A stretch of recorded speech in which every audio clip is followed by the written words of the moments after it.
What's up, Internet? Welcome to Once Over. I'm Kaylee, and today we're going to be giving the Once Over to After Hours. Husband was a movie freak. He was particularly obsessed with one movie.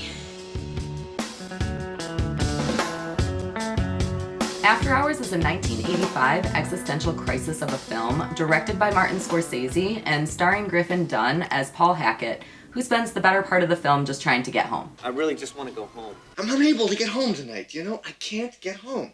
I really just want to get home. Why don't you just go home? I've been asking myself that one all night long. It opens up with Paul and his very drab existence at work. Everything from the muted tan colors to the boring conversation reinforces that Paul's life is dull. Excitement enters his life early in the movie when he sits in a diner reading Miller's Tropic of Cancer, which is a novel that fluctuates between past and present in a nonlinear fashion, when a nameless and beautiful girl played by Rosanna Arquette strikes up a conversation with him. She gives Paul her friend Kiki Bridges' number so that he can buy a plaster of Paris bagel-shaped paperweight, and the clearly smitten Paul eagerly calls Kiki when he gets home. This allows him to connect with the mystery coffee shop girl, and we learn that her name is Marcy. She invites him over to the apartment in SoHo, which starts the night at 11:32 p.m. after hours. Paul hails a cab which transports him from his drab life into a dreamscape, or maybe more accurately, a hellscape. The rest of the movie outlines the events of the singular night and the nightmarish world that has been created during it. The cab ride is very much a catabasis or journey to the underworld, with the cab driver as the ferryman. Chaos and drastically different pacing take over. Paul loses his money and his sanity during the cab ride. He arrives at Kiki's apartment and is immediately asked to help her with her sculpture in progress, which is deeply reminiscent of The Scream. From this point on, now 1:40 a.m., the movie becomes more and more full of mayhem. Paul starts to suspect that Marcy is hiding something from him and realizes that she is extremely mysterious about her love life. Why don't you just tell me what's wrong? He believes that she may be severely burned, perhaps a relic of her representation of being part of the fire-consumed underworld. Skin becomes a focus of the film, as we both see Paul's concerns about burned skin, and as he later in the film becomes one with the sculpture, both literally and figuratively, when his skin is turned into papier-mâché. This focus on the melding of skin is reinforced as Paul finds his lost $20, aka his lost sanity, embedded in the sculpture, but he can't get it out. He walks away, and again he is leaving his sanity behind. Paul first expresses his frustration with Marcy over marijuana. He says that he came over to get the paperweight, which entirely redefines his reasoning for being there. Because it's pretty clear that originally his reason for being there was to meet Marcy and probably have some sort of a romantic or sexual connection with her. He leaves the apartment in a huff and also in his first attempt to leave hell and return to his drab life. But of course, we know that no matter how hard he tries to get home, he will be thwarted at every move. We start to see him becoming disheveled here, with his suit degrading further as the film goes on. When he leaves Kiki's apartment, he finds the terminal bar, which foreshadows both the end of life and also the end of a transportation route. Scorsese's use of terminal here is succinct and perfect. Another fun fact, you might actually recognize the terminal bar from Taxi Driver. At the terminal bar, he makes friends with a waitress who is straight out of the 1960s. She, Julie, played by Teri Garr, leaves him a note, which is the first time in the film that we start to see the connection between work and hell. Scorsese focuses very much on the careers of each character and how that ties into their own personal hell. In fact, with most characters, we actually learn their job before we learn their name. This begs the question, is Paul's hell this underworld that he has descended into in SoHo, or is it more so his dull life and existence as a word processor? What do you want from me? What have I done? Just a word processor, for Christ's sake! Also within this scene, we get one of my favorite still images of the film. This bathroom graffiti called to me so much that the day after I saw this movie for the first time, I actually called my boss and told her that I needed the day off of work so that I could go get a tattoo of it. The whole series of events kicks off with Paul trying to get laid and ends up with him getting his dick bitten off by life. Paul then befriends the bartender, played by John Hurd, who tells him about a string of burglaries that have been occurring all night. In an attempt to get home, he offers to venture back into the world and out of the terminal bar to help the bartender in exchange for money. This is where he sees Neil and Pepe, played by Cheech and Chong, and they have Kiki's sculpture. Now aware of the burglaries, he assumes that they stole it and he bravely confronts them, stealing it back. You know, that statue was the first thing in my life I ever bought. See what happens when you pay for stuff? Somebody rips it off. Paul carries it on his back as the weight of the world. He goes back to Kiki's place to return the sculpture and make amends with Marcy, who he discovers has overdosed. Marcy is the only character who doesn't get assigned a job, which makes her drastically different than the other characters in the film. Paul is a word processor, Kiki is a sculptress, Julie is a waitress, Tom is a bartender, and soon we'll be introduced to Gail, who is an ice cream truck driver. Sometimes I wonder if this focus on career is saying less about the characters and their identities, and more about Paul's inability to recognize or search for anything greater than single dimensionality. Effectively, he can only focus on whatever his greatest need is in any moment, be it getting laid or getting home. Sounds kind of selfish. After Marcy's death, Paul uncovers her pristine skin, and it turns out she has no burns on it, reinforcing his nightmarish paranoia of the evening.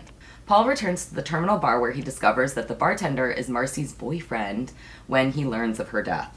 Marcy, Marcy, Marcy, Marcy, Marcy, Marcy, Marcy, Marcy. He goes on a quest to tell Kiki of Marcy's death, which leads him to Club Berlin, where the door guy, aka gatekeeper, won't immediately let him in. This gatekeeper is wearing a Checkpoint Charlie shirt. Checkpoint Charlie was the probably most well-known passageway between East and West Berlin during the time that the Berlin Wall was still up. So this interaction deeply represents a passage for Paul entering into yet another hellscape. The club represents the most visually chaotic scene in the film, where Paul's head is forcibly shaved and Scorsese has a cameo as a light-wielding tracker, perhaps a little Hyperion-esque.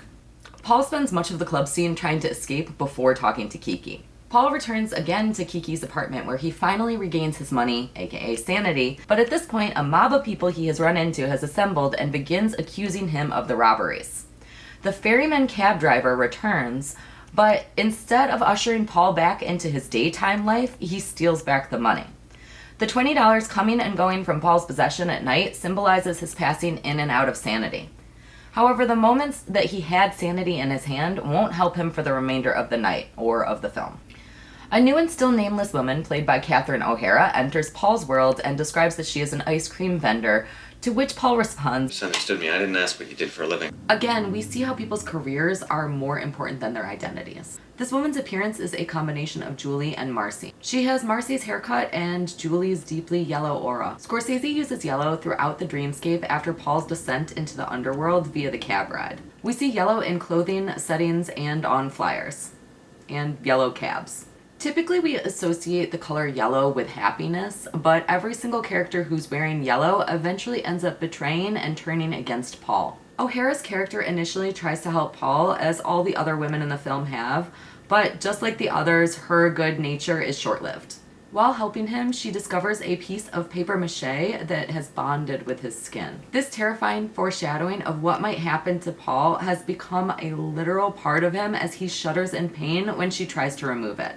She first becomes frustrated with Paul when he refers to her as lady, to which she responds, My name is Gail! Of course, until this point, he only knew of her as an ice cream vendor. You little turds are gonna have to learn you can't run from the ice cream man! So this frustrated attempt to reclaim her identity seems misplaced. Gail discovers a yellow flyer indicating that Paul is the robber, and the mob, which is now led by Gail, who has entirely turned against him, swarms him, resulting in the culmination of his nightmare. Everyone he has interacted with turns against him. He returns to Club Berlin as if that would have been his safe haven, but the club has transformed into an entirely different world than it was originally. Once chaotic and packed, it is now only him and June, who is a regular, who again has hair similar to Marcy. June invites him to her downstairs apartment where we learn that her similar haircut to Marcy isn't the only connection that she has with a previous woman in the film. June protects him from the mob using paper mache, mimicking Kiki's original sculpture. He has finally become the living art of his nightmare. You paper mache'd my cat? Something also notable about June is that she is not wearing yellow, which has very much become the color of betrayal throughout the film. Unlike the previous women in the film, and just like Athena saved Odysseus in the Odyssey, June does not turn against him and rather saves him from an assassination attempt by the mob. However, June's protection attempt ends with Paul being more stuck than ever as he is immobilized within the paper mache. Following this, Pepe and Neil come back to rob June's place, which results in them confusing Paul's concealed body for Kiki's original sculpture. They re-steal the artwork, which of course is actually Paul. They drive erratically away, and Paul is thrust from their truck, landing outside his job, which returns him to his alternate hell as a word processor. The night is over and he begins a new day as a slightly more disheveled word processor. The lesson being, stay out of SoHo after hours. For me, this movie is the pristine example of an existential crisis. I often find myself wanting to do a movie marathon of this, Brazil, The Secret Life of Walter Mitty, Being There, and A Pigeon Sat on a Branch. There's just something about how Scorsese crafts dream logic within After Hours that entirely puts into question if hell is your life or your career or in your dreams. And I'm really thankful for his mastery of this concept because originally Tim Burton was actually supposed to direct After Hours. This would have been Burton's directorial debut, as he was still an animator at the time, but when he found out that Scorsese was interested in this project, he graciously stepped down. Burton went on to direct Pee-wee's Big Adventure, and honestly, thank God, because he was the perfect director for Pee-wee, and I don't think that After Hours would have had the same dread and fear and nightmarish phobias that it would have had if Scorsese hadn't directed. Another interesting fact about After Hours is that it actually came about because Scorsese was looking for something that he could do quickly, because he had been preparing The Last Temptation of Christ for about a year, and it was facing getting the axe. Interesting that he chose to do a vision of hell as a replacement. Every time I watch this movie, I feel. What exactly is it that I feel? I don't know. But I know that whenever I watch a movie, I just want to feel emotions, and After Hours does that to me in spades. It's probably no surprise, given that I literally immortalized the movie on my skin with a tattoo, that I love this film. I would easily give it a 7 out of 7 thumbs up, and I might even say that it is my favorite Scorsese film. I would love to know what you think about After Hours, so please let me know down in the comments below. Thanks so much for watching, and I can't wait for the next one.